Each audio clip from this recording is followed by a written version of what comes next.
Hey guys, welcome back to Changing with the Tides. On today's episode, we're going to be talking about all things related to the 6 Beatitudes. So I hope you guys enjoy it. It's my lucky day. It's my lucky day. It's my lucky day. So being that I only have 2 videos left after this one goes up to film for the Beatitudes, we are going to stick with the layout because I like it and I think you guys like it, so that's great. We're all on the same page about it. So, what is the 6th Beatitude? The 6th Beatitude is, "Blessed are the poor of heart, for they shall see God." Now, what does it mean? Well, happy are the people who not only change their actions and what they do and how they act on the outside, but also change their heart on the inside and how they feel, for they will see God. Now, again, what does this mean? What is the importance of this sentence or phrase? Well, going out and doing something for others. So, doing, holding the door open at a Wawa, or I know that can go a long way too, because for me personally, if I go somewhere by myself that doesn't have a handicap button, I really struggle with opening the door.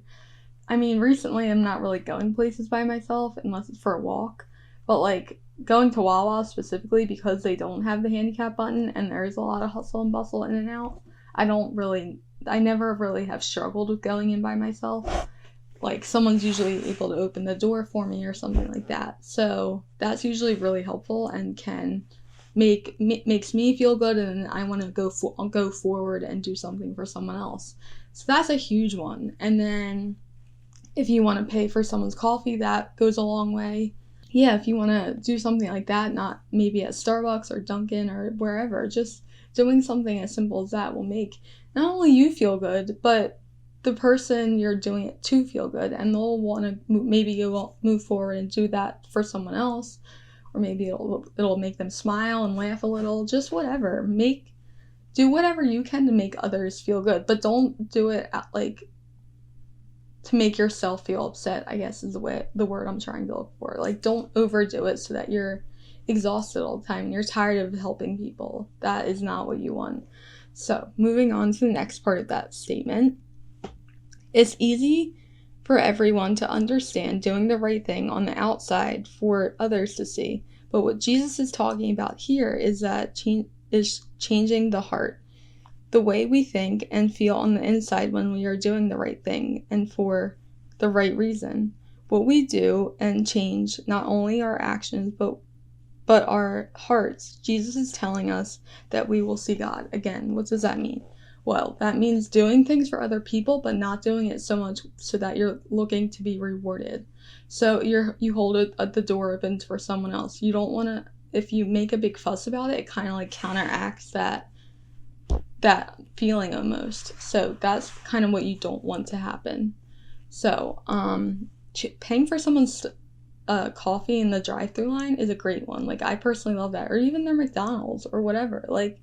Whatever drive-thru or wherever you go, I'm sure it would make someone feel so great and make them want to go move forward and do something else for someone else. If you took that step and did that first, that would make, whether that be hold the door open, like I said, or pay for someone's coffee or whatever, just doing something for someone else, but not doing it, I guess, to be rude, and doing it so that you hold the door open for someone in a Wawa, and then you go in and make a big deal about it. That is not what you want to happen. So, moving on now that I've rambled for a little bit.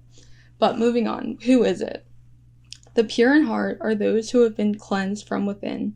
This is not outward righteousness that can be seen by men, but inward holiness that only God can see.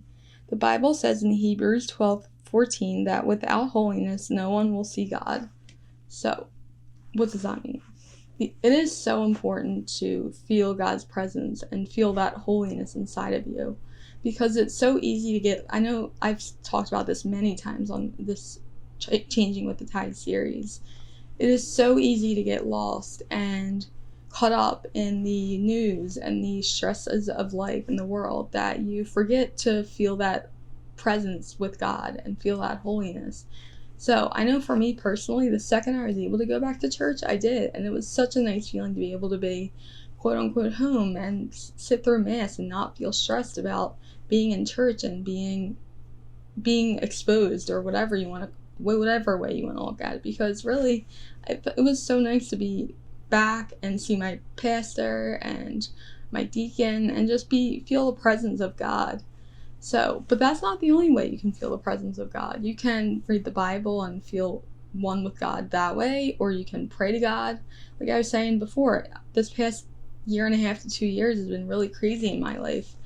And probably like this past year I really have found God and found that talking to him and being able to pray my devotion and feel one with him is not a bad thing. And it's comforting actually to be able to pray to him and do things like say, listen, God, like this person, my family's really struggling, please help them to stay strong.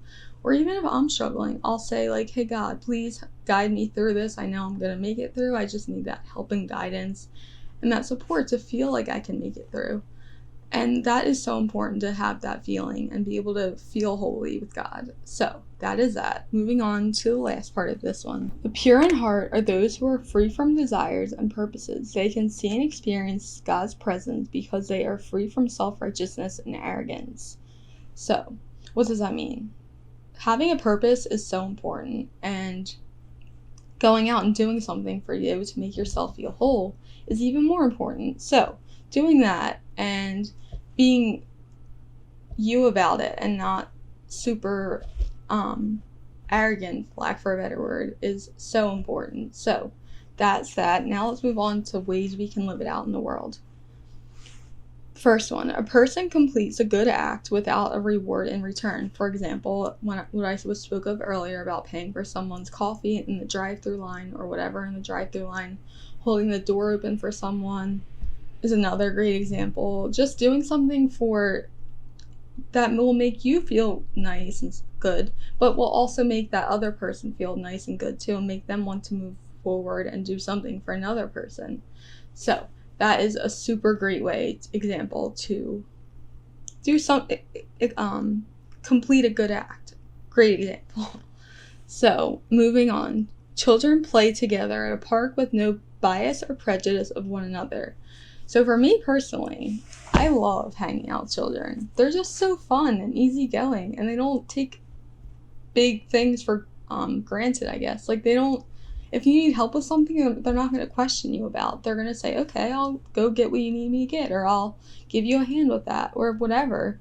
And they're just so focused on, like, their toys or what they need to accomplish, but yet they still feel the need and want to help you or whoever with whatever they may need. So that is super important. I love that about children, because they don't hold any, like, grudges, or, like, there's not a lot of, I mean, there's kid drama, but not, like, crazy, like, I don't know, there's just, the kids are so sweet, and I love them. So that's the second one. The third one, an individual reads the Bible completely opening his or her heart to the message.